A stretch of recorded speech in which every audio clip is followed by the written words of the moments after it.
That evening, after the demonstration of the music usually composed the day before and after the performance, according to the established custom by my Secretary of Music, and of the choice and wish of the majority present of two pieces of the former series of my music, I began thus.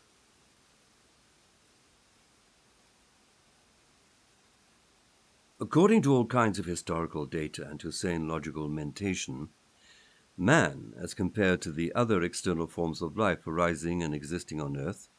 both by bodily organization as well as the degree of complexity of the form of functioning of his psyche for every kind of perceiving and manifestation, ought to be, among these other external forms of life, really supreme, and so to say directive in respect of regulating the correctness of ordinary life,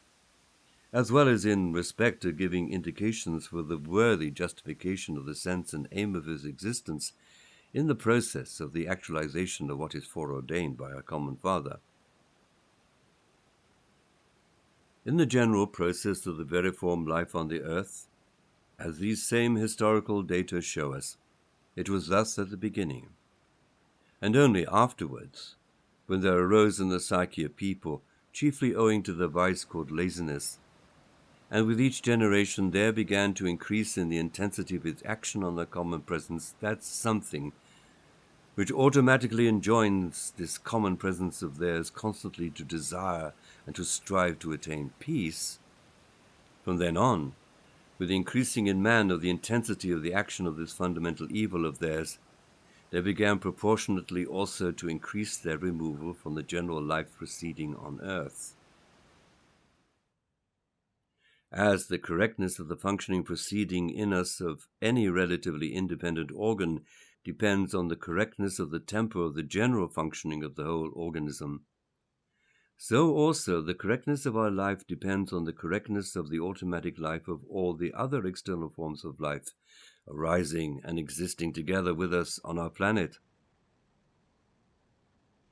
As the general tempo of life on the earth engendered by the cosmic laws consists of the totality of all the tempos both of our human life and also of all the other external forms of life, therefore, the abnormalities of the tempo of any one form of life, or even only the disharmony, must inevitably evoke abnormality and disharmony in another form of life. I began to speak about such an abstract theme at first glance distant from the one put by me for your immediate interest, chiefly because, wishing today to explain to you the method of one, so to say, cardinal exercise for the conscious crystallization in you of the first of the 7 psychic data, inherent only in man, I wish to give you the information about such an aspect of the objective truth for the precise and broad understanding of which it is indispensable to make such a digression of general character. I consider it important and for you very useful to note that such an aspect of objective truth in the process of human life was always, since ancient times on earth, one of the fundamental secrets of initiates of all epochs and ranks, and the knowledge of it, as it is already established, might contribute by itself to increase the intensity of assimilation of the results deriving from this first, as well as other similar exercises. I wish to explain to you just about that totality of cosmic substances and properties inherent to the totality which, not only in our human life but also in the other external forms of life, is the chief actualizing factor, and which, being the second substantial food, is nothing other than the air we breathe. The air, from which are eliminated the elements necessary for our life, to be transformed afterwards in our organism into other cosmic substances for the needs of the general universal actualization, like every definite cosmic concentration,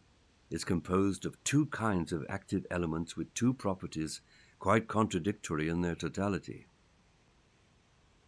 One kind of active element has a subjective process of evolutionary striving, and the other of involutionary.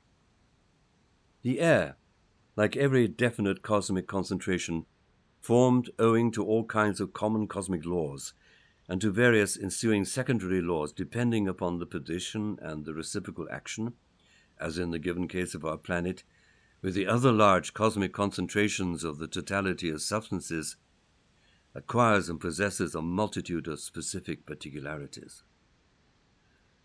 From among this multitude of particularities, we, for the present case,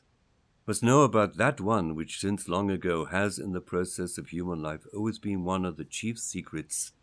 of all ranks of initiates of all epochs.